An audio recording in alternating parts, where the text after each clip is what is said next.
Había estado considerando hacer un video acerca del método científico, ya que en mi trabajo como físico teórico, seamos honestos, es en donde menos se ocupa el método científico, ya que prácticamente el que conocemos desde la escuela no es algo práctico o algo que se aplique en la vida real o en el trabajo real de un científico, pero me encontré con este video de un canal muy conocido llamado Quantum Fracture, que posiblemente muchos conocen, tiene creo que millones de suscriptores, y personalmente creo que nunca he visto un video de este canal. Así que me pareció muy interesante la idea de ver este video e ir comentando con mis vivencias, con mi experiencia y ver qué tanto puedo aportar en mi posición, como digo, de físico dedicado a la física teórica. Así que vamos a ver qué tal y vamos a ir haciendo comentarios.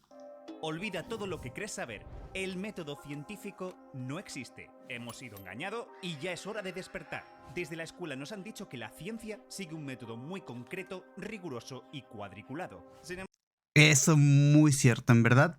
Siempre se hace y además es muy normal que las escuelas te hagan hacer experimentos o te pongan alguna especie de tarea y te hagan seguir el método científico. Y si posiblemente te tocó hacerlo en la escuela, habrás notado que es muy complicado seguirlo y que funcione. Al final terminas haciendo algo o muy simple o muy absurdo o algo muy raro que no encuentras que sea correcto. Sin embargo, esto es mucho más complicado de lo que parece. Preparaos para un vídeo cargado de filosofía, de un señor que sostenía que la ciencia y la mística deberían llevarse, de un animal que cambió la historia del conocimiento y, básicamente, de una pregunta que es posible que no tenga respuesta. Y vamos a empezar por la receta mágica que sigue la ciencia. Me encanta la introducción y que todo sea con animación. Aquí no sé si el dueño del canal, el que hace todas estas animaciones y las manda a hacer, pero son increíbles. O sea, ojalá tener ese talento para hacer esos diseños o ese presupuesto. Los 4 pasos del método científico: observación, hipótesis, experimentación y conclusión.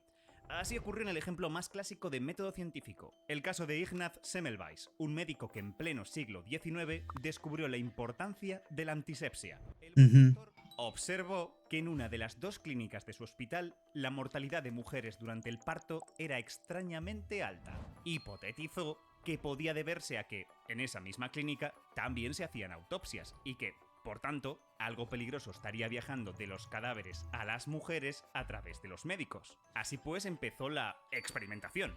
Es bastante curioso como algo que obviamente hoy en día hacemos como 100% obvio de que el tema de que no puedes poner un maldito cadáver cerca de gente sana está mal. Es muy curioso ver cómo ha evolucionado el mundo en todos estos años. E hizo que todos los sanitarios se lavaran las manos con soluciones cloradas antes de atender un parto. Gracias a estas medidas, la mortalidad bajó y ambas clínicas se igualaron. La conclusión estaba clara: el contacto indirecto con los cadáveres era el responsable de las muertes. Y ya estaría, eso sería la ciencia. ¿Quiere usted dotar a su especie de una herramienta prodigiosa y alcanzar increíbles cotas de progreso tecnológico? ¿Quiere descubrir la existencia de los agujeros negros o revelar cómo era la vida hace miles de millones de años? Siga estos 4 cómodos y rematadamente simples pasos. Ojalá fuese así de simple. Ojalá fuese así de simple. Bueno, dijo que iba a hablar aparentemente de agujeros negros. Vamos a ver qué dice, que es mi área. A ver si podemos aportar un poquito. Y muchos científicos estaban muy felices con esto hasta la llegada de un librito extremadamente polémico. Feyerabend, en Contra el método, plasmó sus duras críticas contra la idea de que todas las ciencias siguieran realmente el mismo método. ¿Cómo es posible esto? Parece difícil encontrar una ciencia que no observe el mundo, haga sus hipótesis, las ponga a prueba con experimentos y saque conclusiones de ellos. Pero eso es porque estamos cayendo en una trampa: ser demasiado genéricos. Imagina que estuviéramos escribiendo un diccionario y nos tocara definir la palabra mesa. Podríamos describirla como mueble sobre el que se ponen cosas. Y, sin duda, habríamos incluido a todas las mesas imaginables. Pero en las sillas también se ponen cosas, al igual que en las cómodas y en las estanterías. Nuestra definición es demasiado amplia y eso le resta valor. Lo que tenemos que conseguir es plasmar aquello que tienen en común todas las mesas. Me parece muy interesante que utilice de ejemplo para hablar del método científico cosas tan cotidianas como palabras. Me parece muy bien. Yo igual intento hacer ejemplos de ese estilo Así que sí, muy bien, muy bien, muy acertado, muy acertado. Un conjunto de rasgos que compartan todas ellas y que no tengan otros muebles. Y ese es exactamente el problema que tenemos con los famosos 4 pasos del método científico. Son tan genéricos que no solo describen la metodología de la química, la física o la biología, sino que también parecen ajustarse a algunas investigaciones filosóficas, artísticas y hasta inferencias cotidianas. Con esos pasos, simplemente estamos describiendo una de las formas más frecuentes con las que nuestro cerebro aprende. Por ejemplo, un bebé observa que todos los objetos que conoce caen al suelo si los suelta. Su madre le regala un objeto totalmente nuevo. Supone que si lo suelta, también caerá al suelo. Así que decide hacer un experimento y lo deja en el aire. El regalo va a tierra. Su conclusión es que todos los objetos caen al suelo. ¿Es acaso el aprendizaje bebé una ciencia? Cualquiera diría que no. Es más, podemos encontrar los 4 pasos incluso en animales que los siguen para explorar su entorno. Claro, esto es a lo que hoy, que todo lo que lo hicimos como en la escuela, nos dimos cuenta que era algo o muy sencillo, o como que no tenía sentido, o quizás parecía torpe porque es tan básico, es tan simple, simplemente 4 pasos. Es tan simple caracterizar la ciencia en un estudio con 4 pasos. De hecho, va mucho más allá porque yo asumo que lo va a decir más adelante en el video. Pero de estos 4 pasos hay partes de la ciencia que no cumplen 2 o 3. Entonces, bueno. Una buena definición del método científico tendrá que incluir detalles propios de la ciencia que no empleen otras disciplinas y, a su vez, no excluir a ningún método que sí sea propio de una disciplina científica. Que todos entren pero sin que se nos cuelen gorrones. Y esto es complicado. Por ejemplo, podríamos ponernos duros con que las ciencias hacen experimentos sí o sí, crean situaciones controladas para probar sus suposiciones. Pero entonces tendríamos un problema. Los astrónomos no hacen experimentos, miran el universo que nos ha tocado. A los antropólogos evolutivos les pasa lo mismo. Recogen los fósiles que la madre naturaleza ha conservado. Ninguno crean situaciones controladas. A ver, es cierto que no crean situaciones controladas, pero es cierto que tienen algo que observar para intentar ajustar los modelos. Al menos la física funciona muy así. Tampoco quiero profundizar mucho, supongo que lo voy a ir añadiendo comentarios a medida que va avanzando el video, pero la física al final lo que hace es modelar. Entonces, claro, el astrónomo no puede hacer un experimento como tal, no puede inventarse una estrella, inventarse una galaxia, lo que sea, y de ahí hacer su experimento y poner a prueba su hipótesis por ponerlo de alguna forma.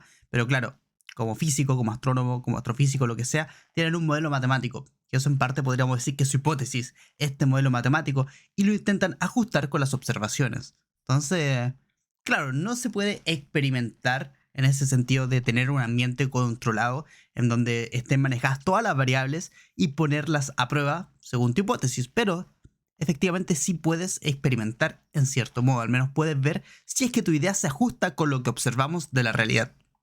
Pero a ambos los consideramos ciencia. ¿Veis la dificultad? Pero hay algo peor. Si no existe un único método científico, ¿qué es entonces la ciencia?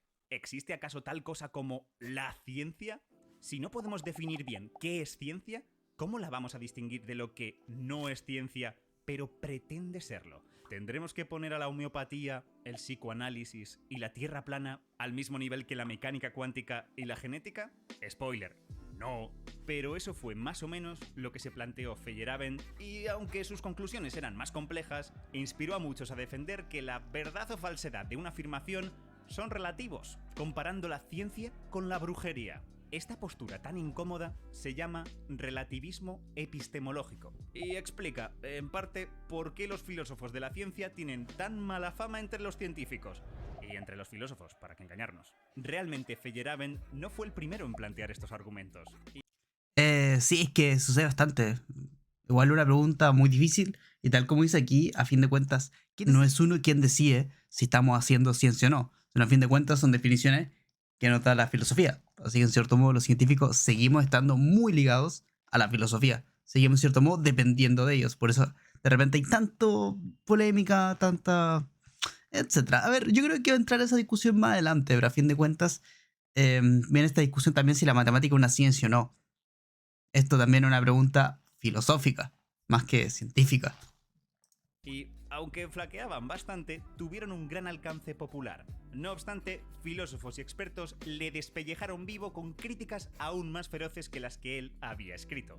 Feyerabend había sido deliberadamente controvertido en su libro, pero no esperaba una acogida tan mala y agresiva. Cayó en una profunda depresión. Aún así, hay que decir que otros filósofos ya habían usado otros argumentos más sólidos con conclusiones parecidas. Esta movida de cómo distinguir la ciencia de lo que no es ciencia la conocemos como el problema de la demarcación, y ha sido uno de los mayores sueños de los filósofos de la ciencia, su santo grial para Así es. un único criterio que permitiera separarlas a la perfección. Y en cierto momento pensaron que lo tenían. Pero antes, hablemos de cisnes. Si hoy ves un cisne blanco, mañana ves dos. Tus padres, tus abuelos, todo el mundo y todos los registros escritos solo han visto cisnes blancos, inducirías que todos los cisnes son blancos.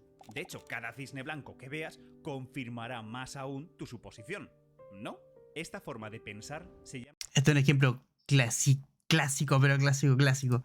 verificacionismo. La idea de que el conocimiento científico podía verse reforzado con cada predicción acertada. De hecho, en Europa teníamos una expresión para referirnos a cosas imposibles. Se las comparaba con un cisne negro. Sin embargo, en 1697 los europeos encontraron toda una especie de cisnes negros en Australia. Reflexionando sobre esto, David Hume se dio cuenta de que no importaba cuántos cisnes blancos hubieran visto hasta entonces. Una expedición había encontrado lo imposible. Los cisnes blancos no nos decían nada sobre la existencia o inexistencia de cisnes de otros colores. Evidentemente, Hume no hablaba solo de aves, había descrito el problema de la inducción. No importa cuántas veces hayamos experimentado algo, no podemos asumir que siempre se vaya a dar así. Claro, este es un problema de que no hay correlación. Obviamente, si yo veo un cisne blanco, ¿cuál es la conclusión? O si veo 1000 cisnes blancos, la conclusión, por supuesto, no puede ser que no existen cisnes negros, cisnes azules, cisnes rojos. La conclusión es que existe un tipo de cisne que es blanco. Esa es la conclusión. Y ya. Y estudiar sus propiedades, estudiar su genética, etcétera, su fenotipo, que es decir, como su apariencia, puede ser un tema aparte. Pero claro, a fin de cuentas, si lo vemos de manera matemática, no hay correlación, ¿no? Porque exista algo de un color significa que no existe nada de un color diferente. Podemos estar seguros con total certeza. El cisne negro había matado al verificacionismo. Ahora, este problema sería clave para desarrollar el criterio de demarcación más famoso de la historia, el falsacionismo. El filósofo Karl Popper se dio cuenta de que nunca podríamos verificar una teoría científica por culpa del problema de la inducción. No hay un número suficiente de cisnes que nos aseguren la inexistencia de cisnes negros. Nunca podríamos decir que la ciencia sea una manera de obtener conocimiento verdadero sobre la realidad. No obstante, tenía un truco en la manga. Si bien no podemos demostrar que una teoría científica sea verdadera, podemos refutarla si encontramos un contraejemplo. Un caso en el que falla su particular cisne negro. A esto le llamó falsación.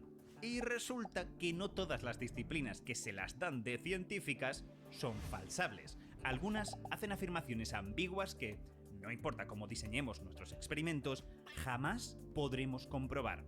Por ejemplo, algunos creacionistas, que niegan las teorías de la evolución y le echan a la Tierra 4000 años de antigüedad, sostienen que Dios ya creó el mundo con fósiles de bestias que jamás existieron. Dios, en su omnipotencia, habría ocultado cualquier pista de su intervención, dejando un escenario indistinguible a nuestros ojos del que se habría producido por la misma evolución. Este creacionismo no sería falsable, lo que deja un tufillo raro en la sala. Y aquí queríamos llegar, porque esta idea caló tanto que durante...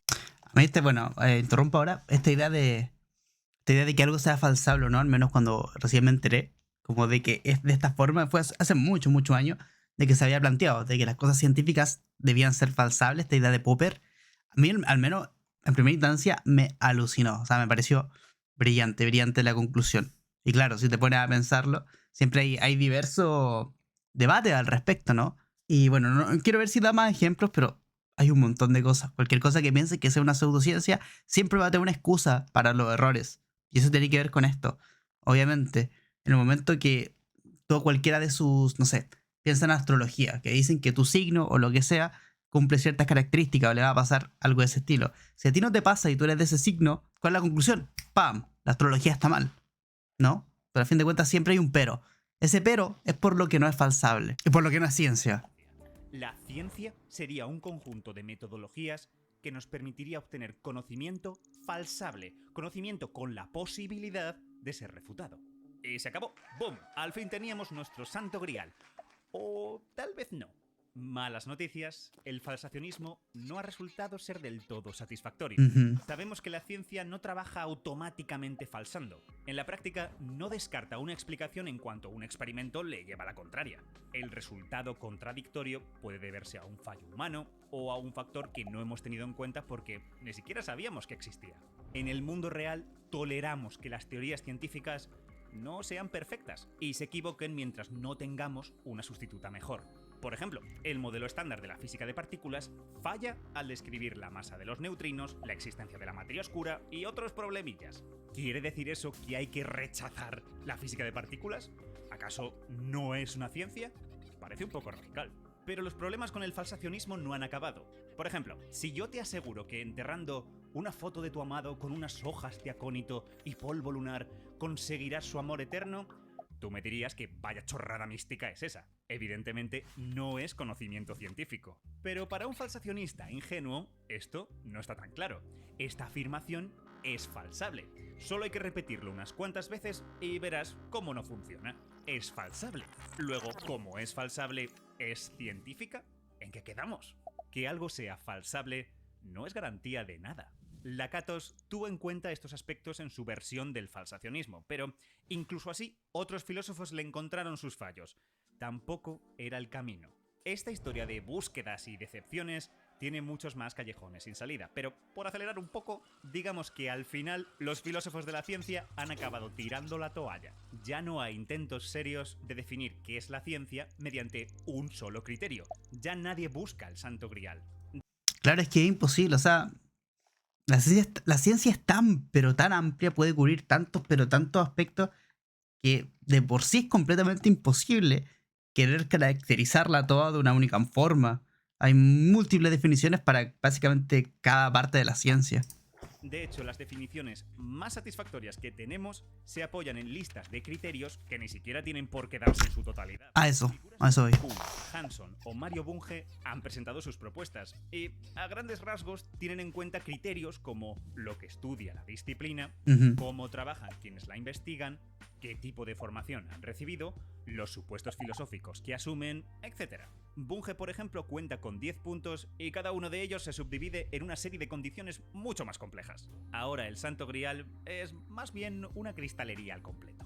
Estas listas se conocen como propuestas multicriterio y son lo más próximo a una solución para el problema de la demarcación. Sin embargo, el viaje no ha terminado, porque de todas estas listas de criterios nace una última pregunta. Si necesitamos tantas características para definir correctamente qué es la ciencia, ¿estamos creando una definición artificiosa de algo que no existe como tal? Ya hablamos en el vídeo de Plutón sobre la de vueltas que se dio para definir lo que era un planeta. En el pasado se vieron unos puntitos en el cielo, se llamaron planetas, y todo se complicó cuando vimos que en la actualidad la cosa era más compleja. La naturaleza produce rocas. Nosotros elegimos a cuáles llamamos planetas. Tal vez no haya algo propio y común a todas las ciencias que... Claro, por eso al final es un tema de la filosofía. Creo que de por sí, de inmediato caemos en eso. En el momento que las ciencias tienen que ser definidas por filosofía, automáticamente un artificio completamente humano. Al menos esa es mi visión de verlo. las relacione de forma indiscutible.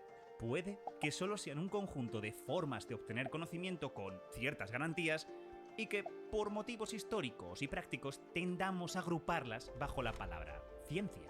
Si esto es así, no habría tal cosa como la ciencia. Hace 10 años me preguntaba qué era la ciencia y qué era el método científico. Hoy, la respuesta más sólida que se puede dar es que no hay un método científico. El método científico se convierte en los métodos científicos y la ciencia en las ciencias. Y nada de esto le quita valor a la física, a la química o las mates, porque, sea como fuere, esa cosa llamada ciencia funciona. Nos ayuda a cuidar a la gente que queremos y nos da unas gafas maravillosas con las que disfrutar el universo. Y ya sabes, si quieres más ciencia, sea lo que sea, solo tienes que suscribirte. Ahí está. Ahí está, si alguien hace la animación, la producción, etc. Muy buen video, en verdad, muy interesante, muy educativo. Algo más que me gustaría añadir, que menos en física, dentro de la más física, hay muchos modelos de ciencias diferentes. Es decir, como mencioné anteriormente, están los astrónomos que observan el cielo y de ahí sacan sus conclusiones, hacen su análisis de las imágenes que ven en el cielo. Están los cosmólogos que tienen una visión del universo y que esto hacen un montón de cálculos, y estos cálculos tienen obviamente sus predicciones, pero estas predicciones siempre tienen que calzar con lo que podemos mirar en el cielo, con esta misma radiación, con todo este tema del espacio. Obviamente no voy a profundizar mucho porque los voy a enredar, pero claro, los cosmólogos tienen algo en que apoyarse, algo en donde querer hacer calzar sus cálculos. También los físicos experimentales obviamente tienen sus ideas, tienen sus experimentos, lo hacen una y otra vez en un ambiente bien controlado, como mencionan en el video.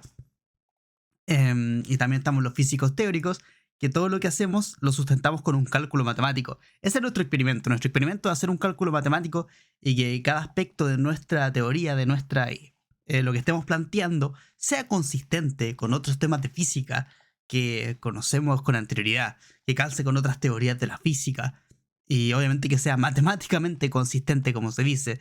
A fin de cuentas, la física teórica es lo que más sufre de esta discriminación. Incluso hay muchos filósofos de la ciencia que de repente plantean incluso que la física teórica no es como tal una ciencia, pero a fin de cuentas sí es falsable. Que el tema de la falsabilidad obviamente no es un absoluto, como aquí se menciona, para identificar si algo es ciencia o no. Pero claro, tenemos algo que al menos para mí es indispensable, que es, primero, que las conclusiones se puedan ver en la vida real. Es decir, que podamos plasmar nuestro concepto físico o de ciencia en la naturaleza y apoyarlo de alguna manera, ya sea con una observación, como lo hacen los astrónomos, con un experimento, como lo hacen los físicos teóricos, o con un cálculo matemático consistente, como lo hacen los físicos teóricos. Y bueno, no sé, eso es más o menos lo que creo que podría aportar a esta discusión. Muy interesante. Deja en tus comentarios si es que te gustaría que reaccionara a algún otro tipo de video o algún otro canal. Y eso, aquí yo subo videos bien editados y producidos y hechos 100% por mí y por mi editor, obviamente, los fines de semana. Y voy a ver si voy subiendo reacciones o discusiones de este estilo, reaccionando una vez a la semana también. Así que bueno, suscríbete, déjate like y tu comentario.